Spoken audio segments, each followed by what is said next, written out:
بسم اللہ الرحمن الرحیم۔ السلام علیکم ورحمۃ اللہ وبرکاتہ۔ اللہ تعالیٰ کا ذکر روح کی غذا ہے۔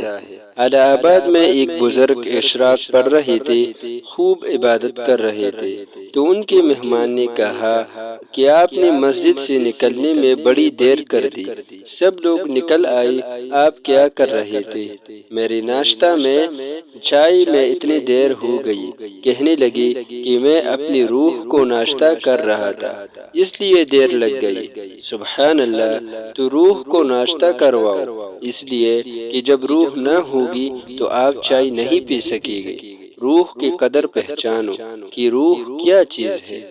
آپ اپنے جسم کو تو ہر وقت انڈا، مکھن، پراٹھے کھلا رہی ہے، لیکن یہ بتاؤ کہ اگر روح نکل جائے گی تو کوئی ایک انڈا بھی کھا سکتا ہے؟ ارے انڈے کا ایک ذرہ بھی نہیں کھا سکتے، تو جس کی بدولت انڈا چائے اڑا رہی ہو، ایسے بیچارے کی بھی تو فکر کرو۔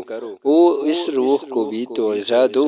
روح کی غذا اللہ کی یاد ہے، روح اللہ کی یاد سے زندہ رہتی ہے۔